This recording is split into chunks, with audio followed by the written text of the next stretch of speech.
Welcome to the CG Pro Show, everybody. This is episode number 7. And as always, in this crazy world we're in, there is a ton happening this week. I'm really excited to get into it. Welcome to the show. First off, I'm going to introduce my co host, Mr. Andy Cochran. Hello, hello, hello. I keep Here we introducing you. go. I'm probably going to have to stop introducing you and just saying, At some point, we'll just start. yeah. Today, we are very lucky to have a special guest who is Mr. Matt Celia. Hello, Matthew, hello. welcome to the show. Thanks for having me. It's a pleasure to have you here. We're going to get into your world in just a second. But yeah, Matt, a prolific XR developer, among many other things. So great pleasure to have you on the show. Cool. Looking forward to it. You're in it, so you don't have to. All right. We are going to get started. So if you enjoy this episode, we'd love to hear why, and we'd also love to hear your thoughts and be able to keep improving this over time. So let us know how it goes. Quick announcement at the start. CG Pro, the training company, has our next AI for filmmakers live cohort starting on next February. But we also have a free webinar. So come and join. We get an hour of free teaching. We're going to be doing that on December 16th at 11:30 a.m. Pacific time. So register for that. Come and join us. It's always fun, and you'll probably learn something. We'll probably learn something. It would be great to meet you. All right. So announcements out of the way. Let's get the show started. There goes our sound effects and music department. We're in the crazy. You need a one of those like podcast sound. No, we boards. do, but we've that's Andy. refused. We've refused because I just keep insisting on doing it with my voice. You could use AI to turn that into a soundboard. Until that happens, we're going low tech. We're in the Not that handy. crazy corner. Low It's tech. time It's for interesting. the crazy corner. Let's do the crazy corner. What's weird today? Ed's He's got still going. something. No, I'm vamping, so you can just screen share. Okay, I won't wait for you to finish then. All right. Here it is. A Kickstarter that's going very successfully. I'm going to keep the sound off, I think, for this one. So this is an essential thing which the world must have. A special fluffy robot that you can stick to your purse, and it will look at people and threaten them, or whatever that means when it's looking at them. Is It this can a take horror you to film? the theater. Is Do you- this supposed to be a horror film? Do you guys ever It get the is. sense that maybe we are just living in a movie that was made in the late 90s? Like about By future somebody tech? whose brain is like half gone from Like this drugs is all like the stuff that's coming out is the most dystopian of dystopia. Like, this is I feel like I'm in an episode of Black Mirror watching this. But it's look so at fluffy. that. Look at that. Like wow. And especially this. Why The cut to that? CCTV shot is the best one. For sure. And this like dystopian Watching theater, in a movie theater all alone with your like, oh my god, falling this is asleep. But they find each other and they hang out with each other as well. I think it gets worse. this if you can't be actually real. wanna browse. Like they set their Kickstarter. goal Look at at it. like $4,000, like And they- $5,000. $4,911. $138,000 with 40 days to go. There's I think they're good. it spontaneously turns to you, and its innocent gaze instantly lights up your heart and your day. This is, yeah, Wow. no, Bravo. no, thank Horrible. you. Crazy, Okay. horrible. Matt, did you have you have here. one? So I got one. This comes from That's got a friend of mine who's a brilliant developer. His name is Dylan.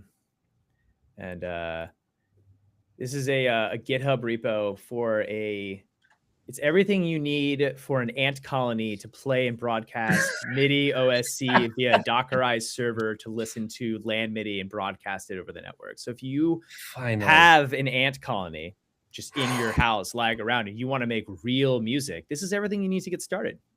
So what does it do? Oh, It no, turns good. the, No, like, no, good. It's ant not just MIDI, movement. it's OSC too. Yeah, So it's that's OSC. good. So You're gonna want OSC. he has this.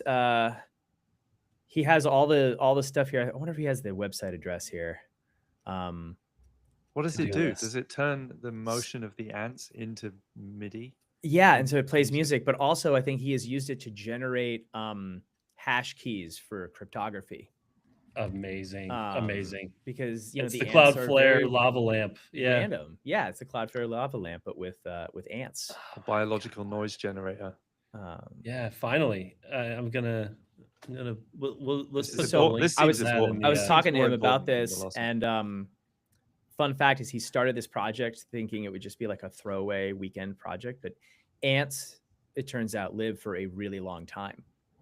So I think he's going on many ants for many years living in his tiny New York apartment. And I really just the image of that in my head is just wonderful. Wait, this is the plot of Pi. This is, Yeah. this is literally, dude, keep him away from drills. This is risky stuff now. Yeah. So that's my weird thing of the week. I think it's great. Send I think that, that one wins over the fluffy weirdo that we were just showing. Let's post the link to that in the chat for everybody. Matt, if you toss that in. Absolutely. I have to go get an ant colony now. Yeah. All right. Well, Always that wanted was one. crazy indeed. So we've got a guest. His name is Matt. We need to talk about his life. Matt. I'm really gonna miss it if we ever Good do theme. switch to Good that theme. sound. If we ever do actually invest in a soundboard, just the 3 minutes it would take us to replace me. Maybe less. Welcome, Matt. Name and occupation. My name is Matthew Celia, and I'm the co-founder of Lightsail VR, which is a boutique production company studio that specializes in immersive content. What's one thing not on your LinkedIn that you think is cool about you? I'm a really avid barbecuer, and I really love barbecuing meat. All right, what part Well, of the country are you from?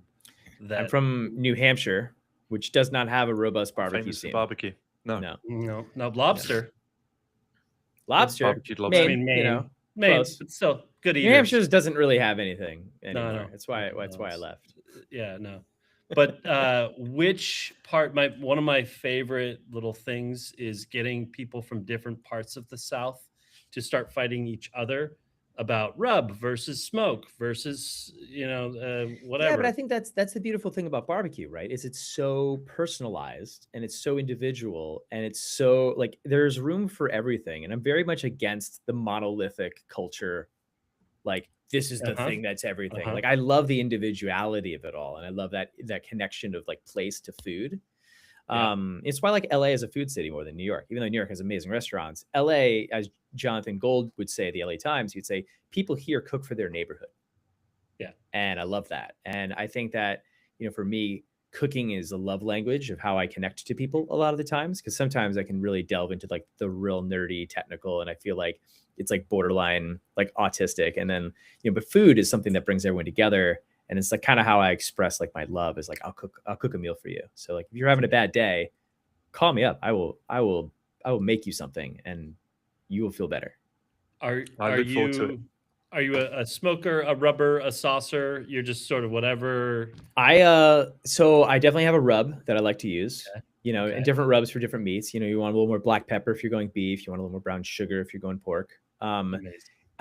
Generally I'm a light on sauce kind of person, but always smoke.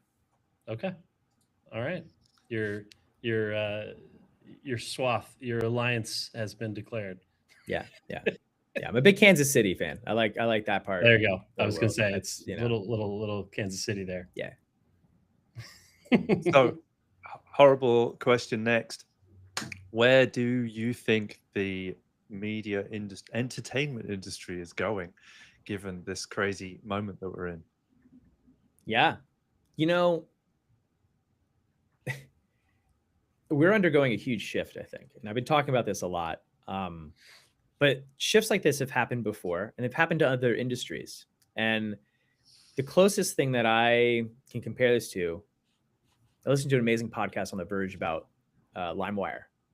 Remember LimeWire, Napster, Yeah. Yeah. the rise of yeah. all that stuff? Oh yeah. It fundamentally changed the music industry, which up until that point, again, had been this monolithic pop cultural icon. Like they were just printing money. They were like, you want a boy band? Bam, $1 million. I can do that. Mhm. Like it was a crazy commercial machine. What the democratization of sharing music did is it devastated that industry, but also gave rise again to the creator to connect to audiences directly. The good of that is that I feel like we have a much more diverse music scene than we had in the late 90s, right? Like if you look at even if you look at the Grammys, which arguably is probably the most commercial of all music, right? But you look at who's winning now over who won then, like it's a very wide array of different musical tastes and artists and genres and backgrounds. I think we're going to see that same shift in movies. And the thing I say that is like due in large part to the rise of AI solving the production quality gap, just like GarageBand solved the music quality gap. Now anyone can make stuff that looks good. So let's examine what that looks like for a second. If anyone can make stuff that looks good, right now, people who make things that look great command attention. Like you're just scrolling your Instagram feed and you see like a car flipping over and turning on fire. You're like, whoa, shit, that's cool, right? Like amazing. But like, does that mean anything to you? Does that like strike your chord emotionally with anything? Probably not. It just looks cool. Imagine everyone in the world being able to make stuff that looks cool, how desensitized we are all going to get to all of this content. Yep. So then what are we gonna hunger for? What do we need? We're humans. Yep. We've been telling stories since we like 10,000 years or before. Like this is innate to humanity. I think we are entering, and I stole this phrase, by the way, the meaning economy.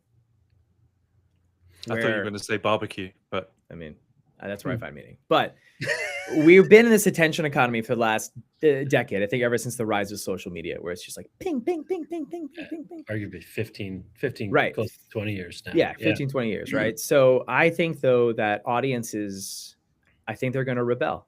And I think they're starting to already. And you're seeing that as like people like are starting to print like made by real humans, or like, hey, let's slow down, or let's do a movie with just one shot in it, you know? Yep. And that's gaining traction for people. And for me, what sparked my interest in immersive a decade ago was that. I've always been a filmmaker that has been much more substance. And not to look, these are not mutually exclusive. I have a lot of respect for the really cool stuff that's being made. And Lord knows, like, I wish I could make some of it, right? There's so much talent there. Yeah. But my personal taste has always been much more about like intimacy, connection, authenticity, like a very real connection and a real, like more cerebral type emotional piece. For me, immersive offers that meaning economy because when you put on a headset, right, you are making a conscious choice to like say, F you world, I'm going to go exist in a different place for 10, 15, 20, 30, 40, 50 minutes, right? I'm going to go to a concert at Red Rocks. I'm going to watch a horror film, whatever. And not have my phone booping or someone interrupting me or someone texting me. And it turns out to be the last refuge of focused entertainment. Right. And I think that for me is delivering a kind of artistic meaning as a filmmaker that I can communicate with my audience. So this is a really roundabout way of answering this question of where we're going, is that everybody is still trying to be the one thing. And we're not. And we are going very far away from that. And Hollywood is trying to hang on to like, I will dominate all of entertainment and be the big force of everybody. And I think they're sadly going to realize that the natural order of things now is that we're moving towards a more personalized, bespoke, individual entertainment choice, where if you're going to be successful, you're going to have to meet audiences where they are, when they are, however they want to watch it, and deliver them substance instead of style. So just like barbecue, Yeah. Monolithic See entertainment. how I'm bringing the theme No, back I got together? you. I got you. Monolithic. I'm just shining a light on the work you've already laid out. Yeah.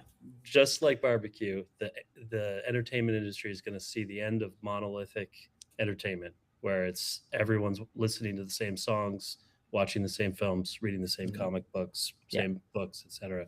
It's going to diversify, and we'll see less billionaires. Yeah. But hopefully we'll see more than 40 people at the top, which is kind of name every working Hollywood director. And if you get more than 50, I'll be surprised. I think ultimately it's good. My editor is in several bands, and she knows a lot of people who make a decent living just with Patreon playing music. Yeah. They're not going to be billionaires, but they don't need to be billionaires. They're comfortable. How much money do you really need? 400 million? What are we building? I mean, we're building a robot cuddly toy. Build a family, just to raise a family and have a nice life and be able to cook some barbecue every once in a while. How much do you really need?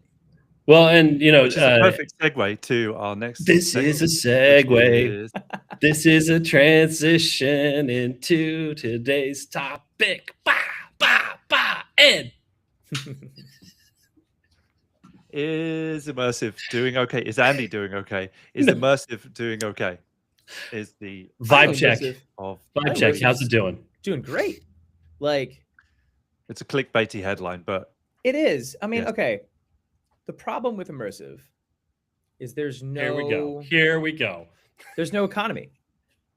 Right? That's the problem. There's no ticket sales. There's no advertising on platform. There's no monetization. So if you're talking to folks who are asking for what is the business ROI, why should I sink $1 million into a project? They can't answer that. I was just at Apple. They were doing the song and dance over the Vision Pro and the Apple ecosystem. And it's all very, very cool. It's all stuff we've been working on for a decade. But the one question they don't talk about and they skirt around and no one answers is, how do we make any money at this? And at the end of the day, right, we do still need to make enough money to buy barbecue. So you can't be outlaying, $1 million to put something awesome on the screen and then not have a way to make that back. Yeah. You take a project like D-Day Camera Soldier, which is from Victor at Targo. Unbelievable project. Probably the best thing I've seen in immersive all year. Blends documentary, 3D rectilinear with full CG, with AI enhanced 3D images, with 180-degree video, with interactable objects that are photogrammetry. Unbelievable artistic achievement in blending all of these formats in an intentional way that I think is next level for documentary storytelling. He's never making a profit on that.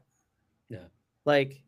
There's no way. It's on Apple Vision Pro. There's just not that many users at $5 a pop that are going to pick that up to make a business case out of it. And that is the frustrating pain point for me in immersive. Right.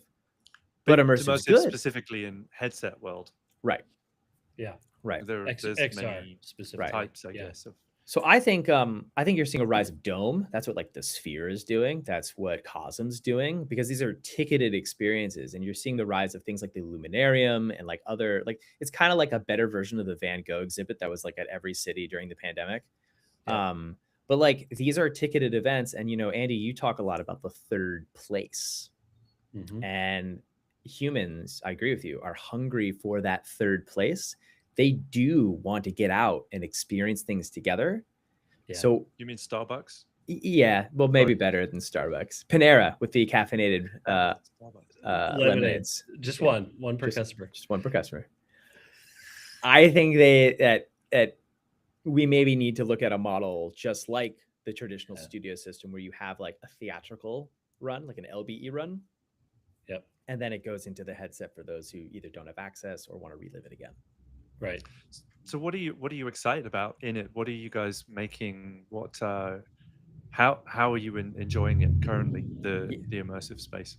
I think it's great. Like I'm very focused on live action video in immersive, which is a very small niche of a niche of a niche, right? Like Yeah. there is a lot of cool things happening in immersive with interactivity and with game engines and designs and all these other co-working, yada yada yada. But like for me, I like video. So I'd like to do more like the project like Targo, which is the D-Day experience. It's on Apple Vision Pro.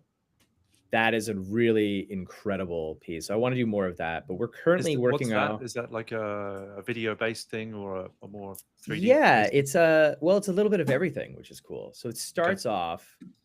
I'll just plug him for a second because I love There we go. Victor and I Yeah. think he's doing amazing work. So Agreed. it starts off with 3D rectilinear, where you're with a woman who discovers a shoebox of old photographs and artifacts from her father, who was a photographer during the D-Day invasion of Normandy. Incredible, right? All the images we've seen of that event, he shot. And she didn't recognize this till only a few years ago when a historian reached out and made contact with her. And he presents it in a 3D rectilinear frame. Then as she gets the shoebox out of the closet and opens it up, the experience changes where you are opening the shoebox yourself. It's interactive. So you open the shoebox, you pull out like some rations, a photograph, a helmet, some dog tags, and you can like examine them all in immersive. And you feel very present with the moment. And then the story progresses and you find out that she's going to go to the beach at Normandy. And when she arrives there, it forms up into 180-degree VR, which puts you essentially on that beach. You feel like you are there. You feel like you are with her. And the intention there is that you are in that place. And then you are watching the stories it weaves through these photographs. And Victor and his team took the photographs and recreated them in 3D, photoreal. So you were on that U-boat coming off onto that beach as bullets are whizzing by in slow motion and the waves are cresting and you're surrounded in 360 degrees, sixed off. So you have a little bit of this, you know, and I just think it blends everything so beautifully together. Very cool. So I'm not Well, working on that. definitely- I wish I worked on that. Like I want to do a right. project Me with too, Victor now. really bad. We are doing a cool piece in the wetlands of the United States that I can't reveal too much about, but suffice it to say it's a conservation piece that I'm very excited about because it kind of like it really hits that immersive video thing of like you have to see something to care about it. And like flashpoint here, the wetlands are a very important ecological and economic part of North America. And if we don't protect them, it's going to be a tragic loss for humans on Earth. Yeah. So this is a good way of getting people to experience that, right? The importance of them, being able to put them into experiences. Yeah. I mean, how would you, And- how can you care about something you've never seen? It's hard, right? It's difficult. I know that we want to talk about the camera, so maybe this is a good moment to bring that in. Is that involved in this project? But does that matter?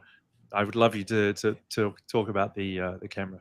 Yeah. So, you know, the Blackmagic Ursa Cine Immersive is a really great camera, and you know, we're very camera agnostic at Lightsail. Like our Shawn Mendes Live at Red Rocks and our first season of Red Rocks both were Emmy nominated, shot on the Canon ecosystem of EOS VR ecosystem, which is just amazing. Like the quality you get with that gear at the price point that it's at is impressive, right?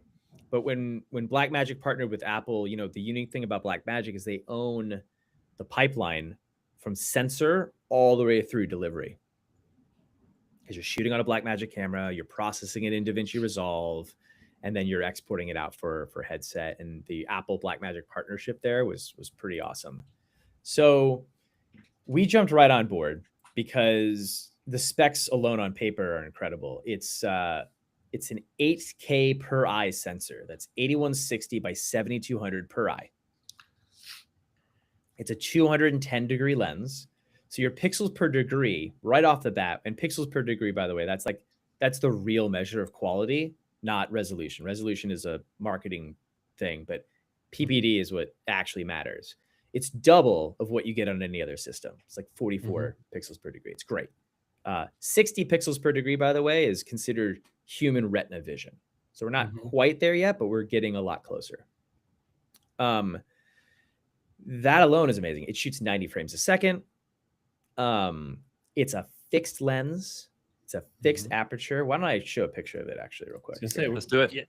Gadget of the week. We transitioned. Now we're in the gadget of the week. So here, this is a very beautiful shot of the camera shot on my iPhone using the Lumix app, the Leica app, Leica Lumix. It's great. Lux, Leica Lux, I think it's called Leica Lux. If you're into photography on your iPhone, it's worth $7 a month. That's another plug.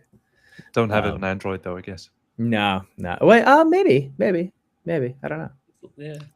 Tell us about the camera. It looks so looks the camera is really, really good. It's one body. It's got fixed dual lenses. Interesting. You don't set the focus. There's no focus. It's just fixed. It's whatever minimum distance to infinity at all times. It's focused out at 6 feet 7 inches, and it's an f4.5. So it's not like 1,000% sharp forever, but it's 1,000. It's like really sharp in the range of where people are going to be. So I would say anything between 2 feet to like 30 feet, the camera is tack sharp. But the reality is after 30 feet, you're not really seeing detail anyway, right? It's textural. But I know people who shot landscapes, you have to do a little bit of post sharpening and stuff on it. Interesting. It's a really good camera because it's also got a lot of professional features in terms of like SDI outputs. It's recording an extremely high bit rate with these like rated and like M.2 NVMe SSDs. The data rate is crazy high. It's something like 1.3 gigabytes per second of footage. There you go. Yeah, nice. Yeah. So basically, that's at 12:1 compression. Yeah, I was gonna say it's Blackmagic RAW, right? Or is it? Yeah, nice. Yeah. And what's the live to headset situationship? I mean, so that's a great question. Yeah, monitoring it is an interesting concept, right? It's quote unquote coming soon, right? Got it. Yeah. The camera's been out a year, or no, 6 months, right? Yeah, about 6 months. Yeah, maybe less. Maybe less. We at Lightsail, we don't want to wait for this stuff, so we've built our own. Nice.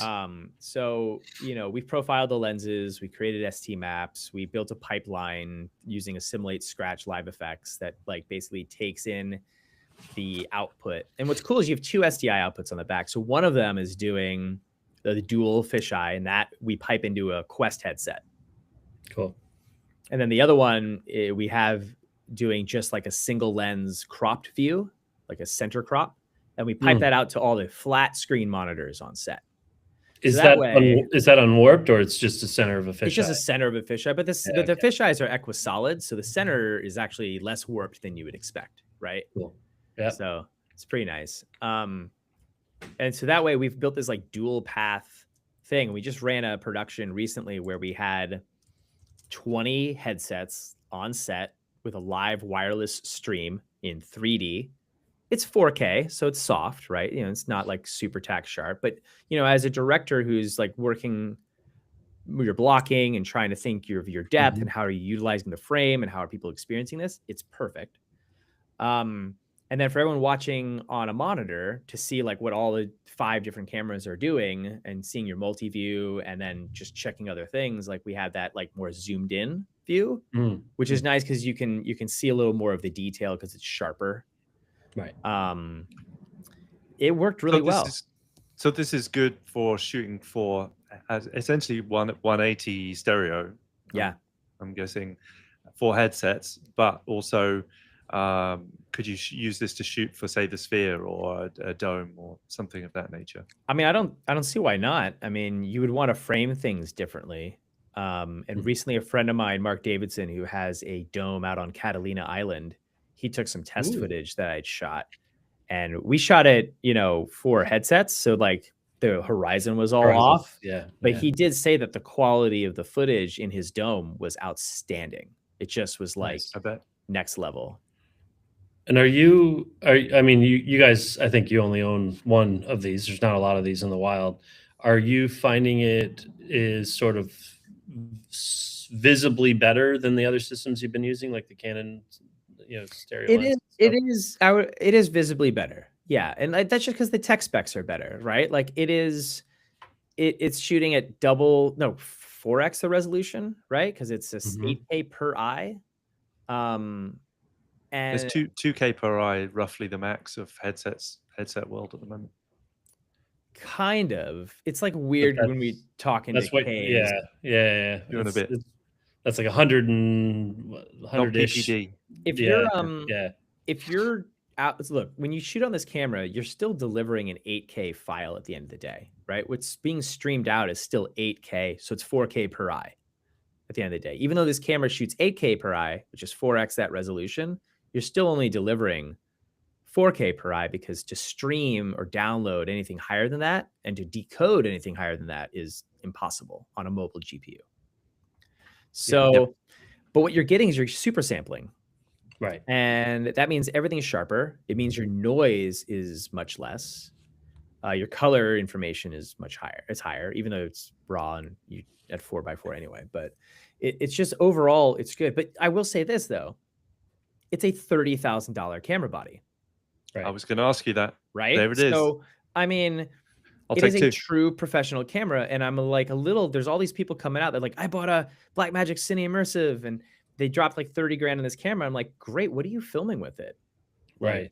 How are you monetizing that? What's Like- what's the ROI on that? Because it's Your not ROI. like it. Well, it's not like getting a Komodo X or whatever and slapping a stereo lens on it, where that Komodo could then also just take a regular lens and shoot something traditional rectilinear. Exactly. This is a stereo 180 deliverable It's camera, a purpose-built VR Yeah. camera.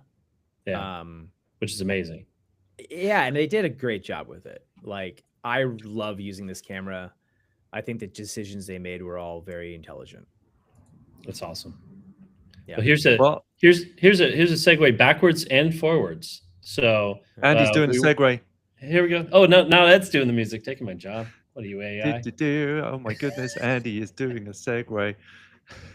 So we were talking about Two. XR, and we're about to talk about the news of the week. The bridge Yeah. between those two thoughts is so Meta just announced they're pulling 30% of their sort of financing and staffing and focus in the metaverse, whatever that ever meant.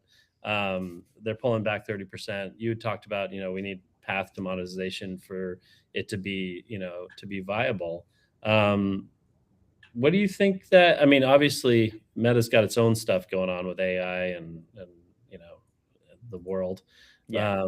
What do you think that does? Do you think that has a tangible effect? And also let's talk about the fact that Meta is investing, or has announced they plan to invest hundreds of millions of dollars into converting traditional rectilinear 2D films into stereo to view in headsets, which is both Apple's kind of big push is like, just watch movies. And, this is a great way to watch movies I mean, it is the best 3D screen ever. on the planet. Yeah. Right? It really is. Like, it blows everything away.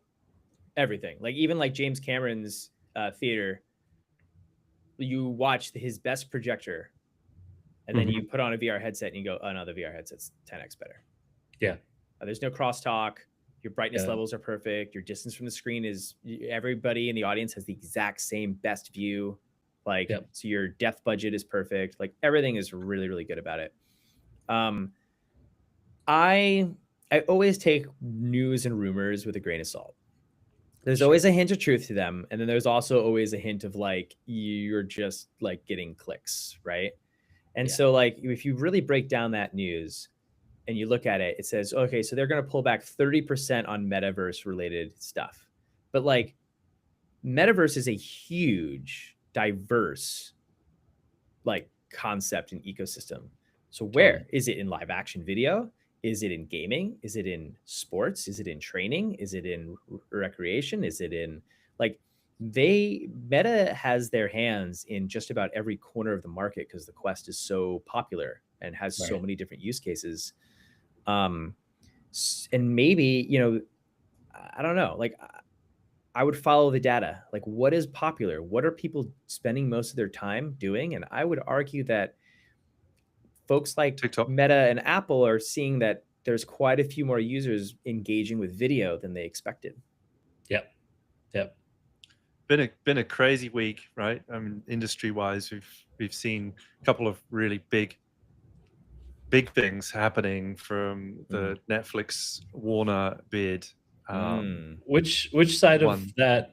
Which side of that conspiracy do you guys sit on with the Netflix deal? There's the Netflix is just trying to buy Warner Brothers, HBO, Discovery, and that's the end of the story. And then there's the conspiracy that is they know it will never go through, so they're basically just hamstringing Warner Brothers for a year to a year and a half with like an they can't make expensive holdback. Yeah, and I think there's a like if the deal falls through, Netflix gets 5 billion, 5.7 billion or something like that. Wow. So there's this whole conspiracy theory now that That's basically a good deal, right? Yeah. Yeah. Good that deal for Netflix Warner. is just trying to hamstring the competition. I think it's good. I mean, I know a lot of people think it's bad, and yes, there's a good argument that it's bad, but like Netflix could use a studio and they could use some of that IP. And I actually I like Netflix. Like when HBO canceled Sesame Street, who rescued Sesame Street? Netflix. When talk shows got canceled, who rescued the talk shows? Netflix. When rom-coms weren't popular to make and the $30 million movie kind of disappeared, who rescued?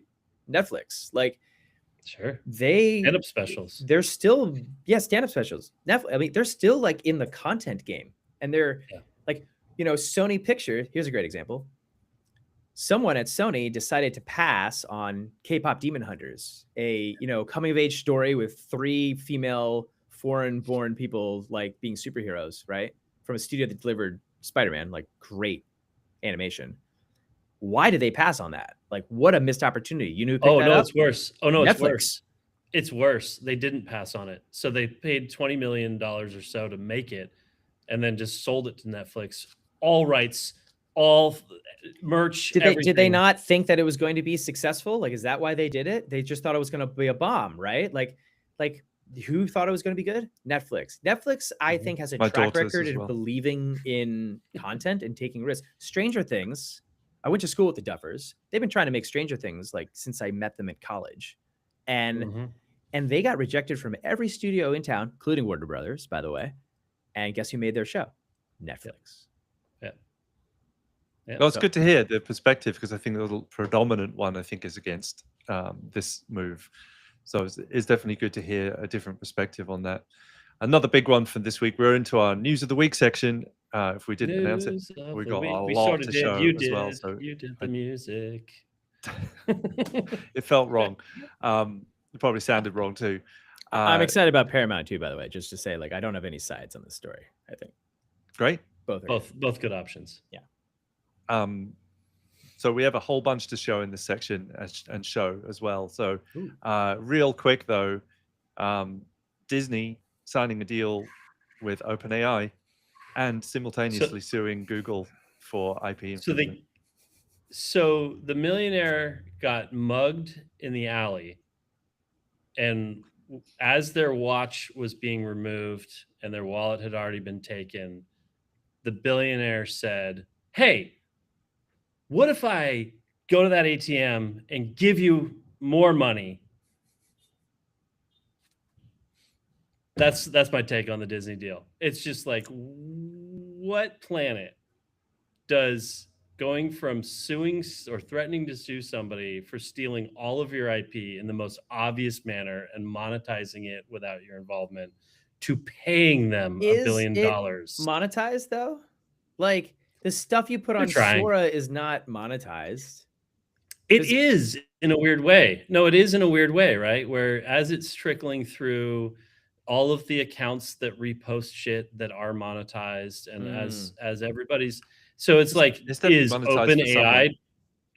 That's what I mean. Like, there's are millions and millions and millions and millions of dollars exchanging hands. Yes, advertisers are paying platforms who are paying a little bit to creators. So it's like it's monetized. It's it's laundered IP theft, but it is Laundered IP absolutely theft. Because I mean, yeah. I think that the rise of the role of AI in generative AI in doing the rise of fan fiction and fan stories. It's like what showrunner is doing, right? Like it's cool because fans can like get deeper into these worlds in a way that they couldn't have before, and they can produce that content. It's still all derivative off of like the original idea in IP, Yeah. but like It's not I, new too. It's not new. It's been going on for a long time. It's just yeah, But this makes it more efficient. People have been making Disney has Star built their Wars entire fan fiction they, for ages. yeah, but Disney has made a reputation. Disney's the Metallica of film, right? Where they they just beat the heck out of anyone that they possibly can to make the most public display of there was those people that made that horror film that they filmed at Disneyland, oh yeah, on the sly. Disney loved that one. They definitely encouraged people to play with their IP. They certainly haven't spent probably at this point hundreds of millions of dollars trying to get the Copyright Act, extended. They finally ran out of gas, but yeah, I mean, it's a really odd one, and producer Jackie just found the financials of it. So Disney's not just giving them $1 billion. Disney's getting a 0.2% stake in OpenAI for $1 billion because OpenAI has valued themselves at $1 trillion and plan to go public. But I mean, I'm sorry, they got mugged and they offered to go get more money to their mugger. It's insane. Speaking of AI, we got some stuff to show. I know there's a couple other things to talk about through this as well, but I'm going to flip us into a showing AI moment. So this is one thing that came at us this week, which is the Ubisoft Cord is the name, PBR material generator. They released it in open source, but it's only for research purposes. So I'm not quite sure how that works, but you can use it. You can download it. You can go to Hugging Face, get the model, come into Comfy UI, which is what this is, Comfy Desktop, and drop in a file. I just grabbed a picture of a tile off the internet and ran it through, and there you have. Is it making seamless? Is that part of the workflow? Like to I haven't got that far into it yet. Okay. To make it tileable, I haven't got that far into it. Even like substance samplers would be the sort of commercial version of this, which is great, and I use.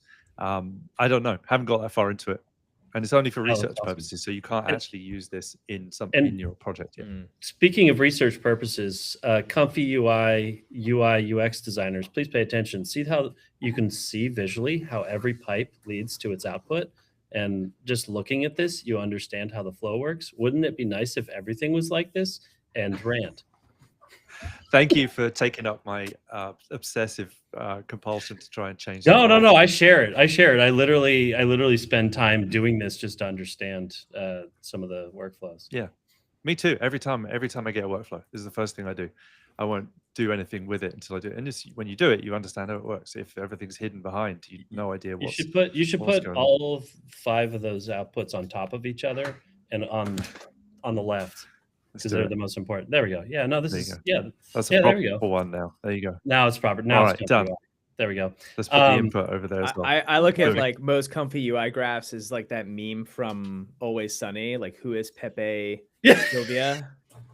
Yeah. Producer Jackie just weighing in. The first stage generates seamless, tileable 2D textures from text prompts. So if you feed it a text to texture instead of a image to texture, it will be seamless and tileable. True. That's cool. Awesome. Yeah. Well, this is actually kind of cool. We used to use Crazy Bump and all sorts of stuff to try and get bad versions of this. I sit in friends who've made these several years ago, and obviously there's Substance Sampler. So it's good to see that sort of progressing. I'm Unreal Engine hotfix was another one. I go see the list of things they fixed. That's about all I've got to say about it. But there's a hotfix. Go download it. Speaking of Unreal Engine, I in Comfy just real quick made a depth map of a picture here. This is Nana Banana getting the little CG Pro logo into stone. CG And Pro's been then around a long time. It has millions of years or thousands Wow. or whatever, whenever the Mayans were around. Turned it into a depth map and then into That's pretty high a res, by piece the of way. 3D. Oh, It's not rad. bad. It turned out pretty well. I just Yeah, wedged it into a 3K? little scene. Wow. Yeah. Nice. So some having Comfy, using it for different purposes, I guess, making bits of 3D out of it, and there's still things that I would like to improve, like my own logo. But that was fun. Love it. That's cool. great. That Just looks using really it great. for something else. What else you got, Ed? All right, let's go. Let's do it. Cling, or which one should we do? All right, let's bring some more stuff in. Here we go. So we've got Weavy here. This is Flux 2. Was trying that out a little bit this week. Flux 2 in Comfy we showed, I think, last week, but here in Weavy, they've got it here in Weavy as well, which is just kind of an easier version of being able to use Stable Diffusion and other models. And I think a lot of people think that these simpler node graph environments don't give you as much control. There's actually a lot in Weavy. You can use LoRa's, you can load up your own LoRa's, you can do most of the models that are coming out. There's one here which I'm going to show, Cling Omni or Cling 01, isn't in here yet, but Flux 2, it was testing it in its kind of nano banana-ness, trying to make diagrams from imagery. So that was kind of interesting. It's a really good image. This isn't pushing it towards its photorealism, but it's a great model. This one here. How much are you Go ahead, spending yeah. a month on various AI subscriptions? Like, how much of this stuff is like free and accessible and like open source, and how much of this is like locked behind a $200 a month per service fee? It really depends. So I just was working on a commercial that was pitch viz and Right. generative AI, which I spent a lot of credits on. And in this, generally, for just me and myself, this in the plan in Weavy, I think it's $24 a month. Okay. With this, you get access to all the models. You can access them all with one payment. You can also do workflow in here. That's why I like it so much, which you can also do in Comfy now that Comfy Cloud exists. So this one here, Comfy Cloud, just changed their pricing, which is a good segue to talking about what they did. It was $20 a month, and they just flipped on December the 8th to being still $20 a month is one of their plans, but it's now credit based. So once you've run out of your credits, you have to buy more. And they're pretty reasonable. It's almost like sort of accumulates in here. It's almost like the first one's free or something, right? Like some sort of like new business model that hasn't been tried before with anything addictive, or because like I think there's like a little bit of like model fatigue. Like here's what's going on for me is like there's a new model every week, there's a new workflow every week, and like by the time it takes you like dive in, learn the model, spend enough money and credits to like figure out what it's good at, what it's not good at, how you can best use it, then like something else comes along and it's like, do I sunset that? Like, because I've gone from like GPT to Chat GPT to Gemini to Claude to and like everything is like where am I going to spend now? I'm like currently at $200 a month with Cursor because it just gives me everything. In 2023, when nerfs were really going gangbusters, they were sort of. I think it depends a lot on what you're. Oh, good. Are we chugging out? Yeah. So I was saying in 2023, when nerfs were really going crazy, I was really finger on the pulse, downloading, everything that came out, and like operating on the order of hours Right. of like, oh, I can't get this working, give it 6 hours and somebody will. And it was cool and exciting and everything, and all the researchers were like, this is unsustainable, like my life is Yeah. falling apart, this is, like awful. And everyone was like, no, let's go, let's solve these problems, this is amazing, we're almost there.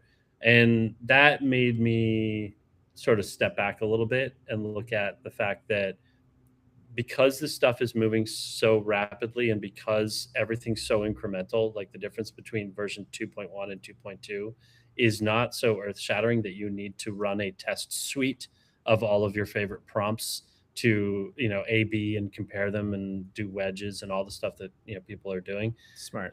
So I slowed my sample rate down way down, to currently near zero.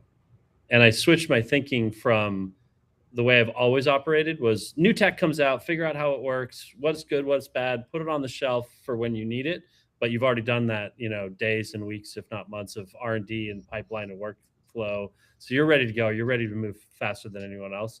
I've switched with all the generative AI stuff from that mode to just in time, bare minimum, only as needed. If a project comes up that needs X, Y, Z, I'm going to front load that project with download, buy credits, do whatever, find the best option, go. So I've shifted my way of doing all of this stuff because it's just moving too fast. It's liquid sand. It's And like it depends. It totally depends what you're doing, right? Like, so Yeah. if you're in generative work constantly, you're going to be spending a lot of money on it. You're going to be trying to find where can you make it better, like you would be in CG. It's just CG innovation slowed down. AI innovation is going absolutely bananas, nano bananas right now. Nano bananas. And I think it just really depends. If you run a school teaching AI and you do a show every couple of weeks that highlights all the updates in AI, you're going to be looking at it a lot. And then we drop into a job like I did last week in a commercial. I was Nano Banana and VO primarily. Yeah, and don't forget, it's all at in. If you're an Adobe Creative Cloud subscriber, it's all there too. Yeah. Which I just like realized a few days ago. I'm like, I'm paying them how much money a month, and I'm not using these. I should be using these. Yeah, it's already included. It's there. They don't have all the models though. No. They have Nano Banana Pro.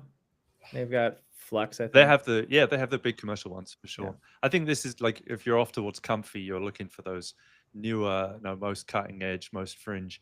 So let's talk about this one, Kling 01.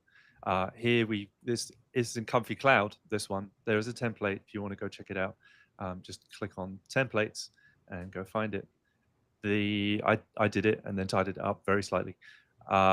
This is a video of a guy skateboarding, and I don't know if this is your input, right? Yeah. Here's the input, which I guess is not functioning for me. And then we've got a picture of a dog on a skateboard, as you do. And then the idea with this is that you can replace the character in the video. So classic kind of VFX-y type thing to do, which hopefully this video will play.